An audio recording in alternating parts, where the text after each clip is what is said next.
En 1979, j'ai soutenu une thèse de troisième cycle sur les Juifs et l'astrologie que j'avais programmée à partir de 1972-73.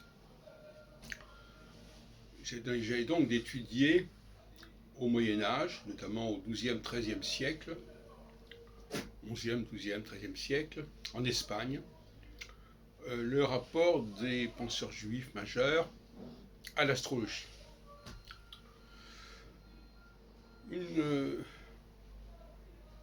Près d'une trentaine d'années plus tard, enfin en tout cas à partir de l'an 2000, en gros, après avoir soutenu ma thèse de doctorat d'État sur le texte prophétique en France, sur la longue durée cette fois-ci, de la fin du Moyen-Âge au début du XXe siècle, je me recentre sur le XVIIe siècle et sur le monde du clergé catholique, et en France, et particulièrement autour de Nostradamus et de l'astrologie.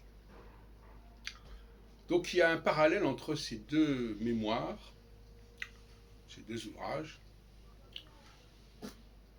à savoir comment un domaine dans un pays donné est traité par des gens qui appartiennent, disons, à un même mouvement.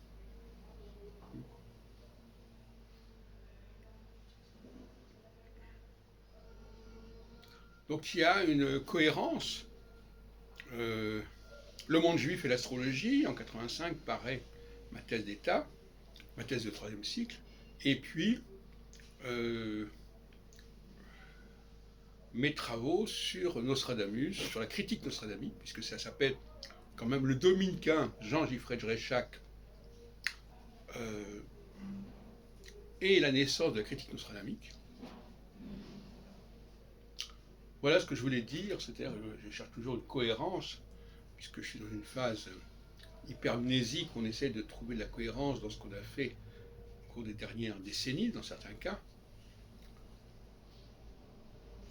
Et en fin de compte, je me suis immergé dans un cas dans le monde juif du Moyen-Âge, et dans l'autre avec l'hébreu notamment. J'avais d'ailleurs traduit aussi les traités astrologiques d'Abraham Ibn Ezra, dont traite d'ailleurs Jacques Gaffarel, qui est un théologien du XVIIe siècle, que je crois avoir un peu oublié dans mon postdoctorat de 2007, mais je vais y revenir bientôt. Et dans l'autre sens, je vais m'immerger dans le milieu du clergé catholique, autour de Giffred Dréchac, mais autour d'autres théologiens et d'autres auteurs.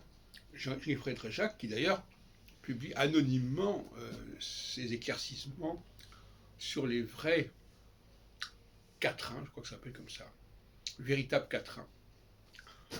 Donc déjà, il y a une approche critique. Et d'ailleurs, c'est un peu à la mode ce mot vrai, puisque même les centuries, en 1670 et quelques, apparaissent à Amsterdam sous le nom des vraies centuries. Bon, nous y reviendrons aussi.